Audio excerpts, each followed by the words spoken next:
నమస్తే, welcome to Hunter vision news. నేను మీ ఆదిత్య. ముందుగా బులెటిన్ హెడ్లైన్స్.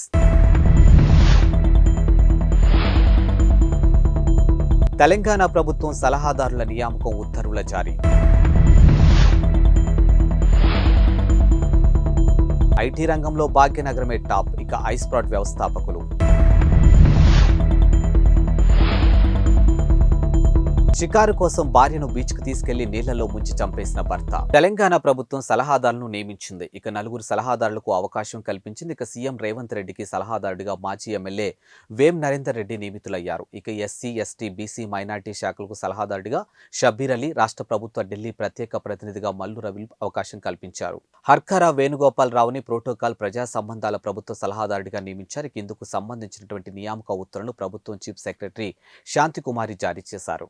ఐటీ రంగంలో భాగ్యనగరం యావత్ దేశంలోనే అగ్రగామిగా ఉందని వివిధ రంగాలకు కార్యాలయ సంస్థలకు సమకూర్చే ఐస్ప్రౌట్ సంస్థ వ్యవస్థాపకులు సుందరి పాటిబట్ల శ్రీని తీర్థాల పేర్కొన్నారు. ఇక రాయదుర్గం నాలెడ్జ్ సిటీలో ఉన్నటువంటి 6వ ఆర్బిట్ ఐటీ భవనంలోకి 5 అంతస్తులు ఆ సంస్థ సరికొత్తగా తీర్చిదిద్దినటువంటి కార్యాలయ కేంద్రాన్ని శనివారం వారు ప్రారంభించారు.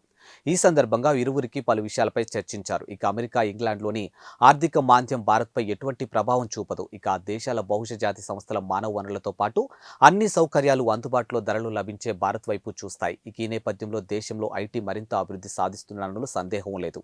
కోవిడ్ నేపథ్యంలో ఐటీ సంస్థలు ఇంటి నుంచి పనులు చేయించిన పరిస్థితులు చక్కబడడంతో తిరిగి కార్యాలయాల్లో ఉద్యోగులు కార్యకలాపాలు ప్రారంభించేలా చూస్తూ ఉన్నాయి. ఈ క్రమంలోనే ఐటీ కార్యాలయాల స్థలాలకు గిరాకీ పెరిగింది. ఇక నగరంలో ఏటా ఐటీ సంస్థల కార్యాలయాలు విస్తీర్ణం రెట్టింపు అవుతుంది. కార్యాలయాల సాంద్రంతో బెంగళూరులో ముందంజలో ఉన్న కార్యాలయాల వినియోగంలో మాత్రం హైదరాబాద్లో అగ్రస్థానంలో ఉందని పేర్కొన్నారు. ఇక 2017లో నగరంలో 11,000 చదరపు అడుగులతో ఐస్ప్రౌట్ సంస్థ ప్రారంభించాం. ఇక నేడు 10 లక్షల చదరపు అడుగులు అధిగమించింది. హైదరాబాద్తో పాటు బెంగళూరు, విజయవాడ, చెన్నై, పూణే కేంద్రాలు ఉన్నాయి. ఇక ఢిల్లీ, నోయిడా, ముంబై, కోలికతా, అహ్మదాబాద్కు విస్తరించనున్నాం. ఇక రాయదుర్గంలో కొత్తగా 2.5 లక్షల చదరపు అడుగుల్లో 5 అంతస్తుల్లో 4,000 సీట్లతో కేంద్రాన్ని ప్రారంభించాం. ఇక అందులో ఇప్పటికీ 60% స్థలాలు కార్యాలయాలు వచ్చాయి. ఈ ఏడాది చివరి నాటికి 50 కేంద్రాలు 2 లక్షల చదరపు అడుగులకు చేరుకోవడమే మా లక్ష్యమని పేర్కొన్నారు. ఇప్పటి వరకు 100 కోట్లు పెట్టుబడిగా పెట్టాం. ఇక మరో 200 కోట్ల పెట్టుబడులతో వ్యాపారాన్ని విస్తరిస్తున్నామని తెలియజేశారు. ఇక కనీసం 50 మంది ఉద్యోగులున్న సంస్థలకు కార్యాలయాలు అందజేస్తాం. ఇక 5% అంకుర సంస్థలకు అందజేస్తాం. వివిధ దేశాలకు చెందినటువంటి బహుళ జాతి సంస్థలు తమ కేంద్రాల్లో కార్యాలయాలు ఏర్పాటు చేశాయని తెలిపారు. భార్యను సముద్రంలో ముంచి చంపేసిన దాన్ని ప్రమాదంగా చిత్రీకరించేందుకు ప్రయత్నించిన ఓ లగ్జరీ హోటల్ మేనేజర్ ఇప్పుడు తీరిగ్గా కటకటాలు లెక్క పెట్టుకుంటూ ఉన్నాడు. దక్షిణ గోవాలో జరిగింది ఇక ఘటన. ఇక నిందితుడు గౌరవ్ కటియార్ తన భార్య దీక్షా గంగ్వార్ను కాంబోడియా రామా బీచ్కు తీసుకెళ్లి అక్కడ ఆమెను నీళ్లలో ముంచి చంపేశాడు. అయితే ఈ ఘటన వీడియో తీసినటువంటి ఓ వ్యక్తి దాన్ని బయటపడడంతో దారుణం వెలుగులోకి వచ్చింది. శుక్రవారం మధ్యాహ్నం దీక్షా గంగ్వార్ మృతదేహాన్ని పోలీసులు బీచ్ వద్ద స్వాధీనం చేసుకున్నారు. ఇక దీక్షతో వివాహేతర సంబంధం నెరిపినటువంటి కటియార్ ఏడాది క్రితమే ఆమెను వివాహం చేసుకున్నారు. ఇక శుక్రవారం షికారు కోసమని భార్యను తాను పనిచేస్తున్నటువంటి హోటల్ సమీపంలో ఉన్నటువంటి బీచ్కు తీసుకెళ్లి కటియార్ అక్కడ ఆమెను నీళ్లలో ముంచి చంపేశాడు. ఇక ఆ తర్వాత తన భార్య ప్రమాదవశాత్తు నీళ్లలో మునిగి చనిపోయిందని నమ్మించే ప్రయత్నం చేశాడు.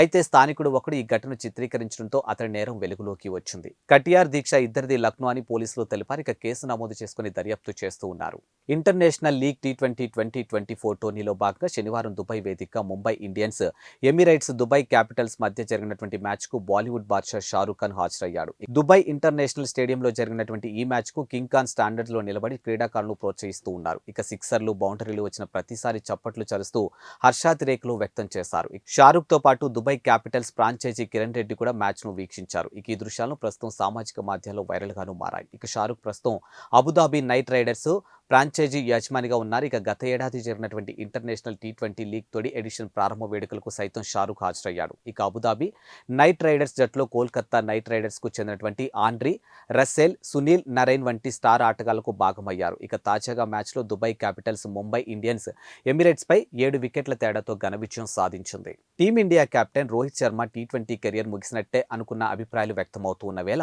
ఆఫ్ఘనిస్తాన్ పై 3వ T20 మ్యాచ్లో అద్భుతమైన సెంచరీతో చెలరేగి అందరినీ ఆశ్చర్యపరిచాడు. తొలి 2 మ్యాచ్ల్లో డకౌట్ అయినప్పటికీ 3వ మ్యాచ్లో కేవలం 69 బంతుల్లో 121 పరుగులు బాదాడు. మ్యాచ్ టై కావడంతో సూపర్ ఓవర్ రూపంలో ఫలితం తేలగా సూపర్ ఓవర్లో కూడా హిట్ మ్యాన్ గా అదరగొట్టాడు. ఇక మ్యాచ్ అనంతరం ఇన్స్టాగ్రామ్ వేదికగా రోహిత్ శర్మ కొన్ని ఫోటోలు షేర్ చేశాడు. ఆస్వాదించాను అని ఈ క్యాప్షన్ ఇచ్చాడు. అయితే రోహిత్ శర్మ పోస్ట్ పై మాజీ ఆటగాడు సురేష్ రైనా ఆసక్తిగా స్పందించాడు. ఈ కారణంగానే all time greatest well done అని రైనా కామెంట్ చేశాడు. ఇక దీంతో ఈ కామెంట్ సోషల్ మీడియా వైరల్ గాను మారింది.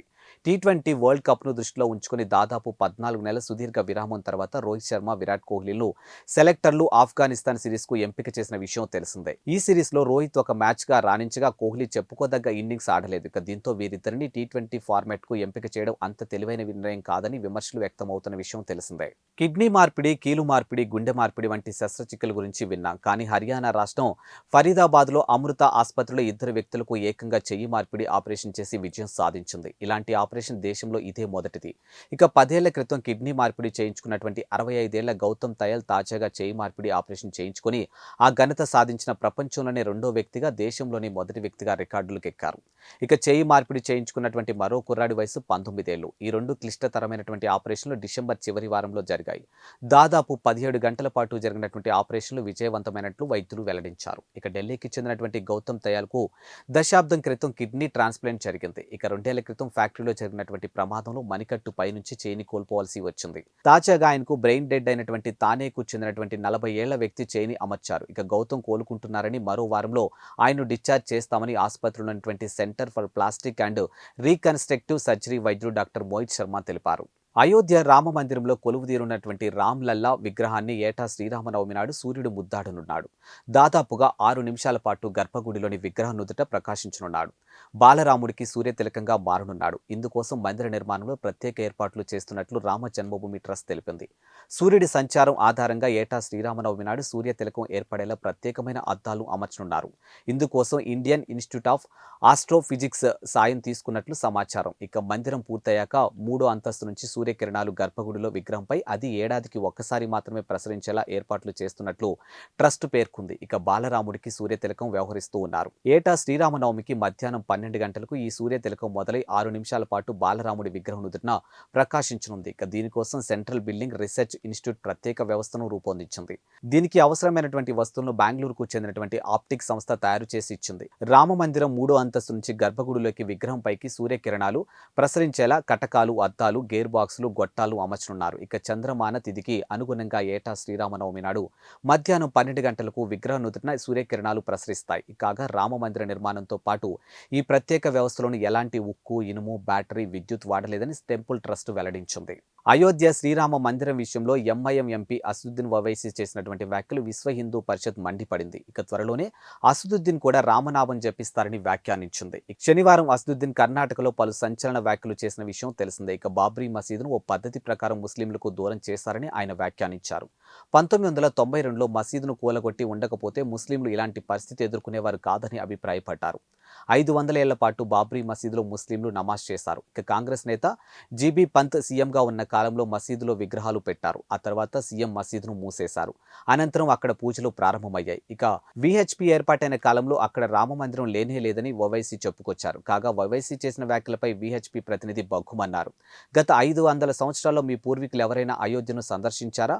ఓవైసీ యూకేలో బారిస్టర్ చేశారు. మరి మసీదును రక్షించుకునేందుకు ఆయన కోర్టును ఎందుకు ఆశ్రయించలేదని ప్రశ్నించారు. ఇక ఈ ముస్లిం పార్టీ అర్థం చేసుకోవాల్సింది ఏంటంటే త్వరలోనే వీరు రామభక్తులుగా మారుతారని, రామనామం జపిస్తారని ఆయన వ్యాఖ్యానించారు. దావోస్ నుంచి లండన్ కు చేరుకున్నటువంటి సీఎం రేవంత్ రెడ్డి అక్కడ బిజీగా గడుపుతూ ఉన్నాడు. ఇక లండన్ పర్యటనలో భాగంగా వివిధ కార్యక్రమాల్లో పాల్గొంటున్నారు. ఇక తాజాగా సీఎం రేవంత్ రెడ్డి స్మారక కేంద్రాలను సందర్శించారు. ఇక లండన్లో ప్రపంచ ప్రసిద్ధమైనటువంటి అత్యంత ప్రతిష్టాత్మకమైనటువంటి చారిత్రక కట్టడాలను, స్మారక కేంద్రాలను ఆయన సందర్శించారు. ఇక Big Ben, London Eye, Tower Bridge et al కట్టడాలను సీఎం తిలకించారు. ఇక ఆ దేశ పురోగతి, ఆర్థిక అభివృద్ధిలో ఈ పర్యాటక కేంద్రాల పాత్రను సీఎం అడిగి తెలుసుకున్నారు. తెలంగాణ భూముల రిజిస్ట్రేషన్ కోసం గతంలో అధికారంలో ఉన్నటువంటి కేసీఆర్ ప్రభుత్వం ధరణి పోర్టల్ను తీసుకొచ్చింది. అయితే ధరణి పోర్టల్పై మొదటి నుంచి తీవ్ర విమర్శలు చేస్తున్నటువంటి కాంగ్రెస్ పార్టీ ఆ ధరణి పోర్టల్ పారదర్శకంగా లేదని ఆరోపించింది. ఇక తాము అధికారంలోకి వస్తే ధరణి పోర్టల్ స్థానంలో భూమాత పోర్టల్ తీసుకొస్తామని ఎన్నికల వేళ హామీ ఇచ్చింది. అయితే తెలంగాణలో భూముల రిజిస్ట్రేషన్ కంటే ఏపీలో రిజిస్ట్రేషన్ విధానం చాలా బాగుందని ఇటీవలే తెలంగాణ మంత్రి పొన్నం ప్రభాకర్ తెలిపారు. కానీ బీజేపీ ఏపీ నేత సత్యకుమార్ మాత్రం దీనికి భిన్నమైన వాదన చేశారు. ధరణి కన్నా ఏపీలో ఉన్నటువంటి ల్యాండ్ టైటిల్ చట్టం 10 రెట్లు ప్రమాదకరమైందని ఆయన ఆరోపించారు. ఇవి ఇవాల్టి బులెటిన్ అప్డేట్స్. మరో బులెటిన్తో మళ్ళీ కలుద్దాం. అంతవరకు సెలవు. నమస్కారం.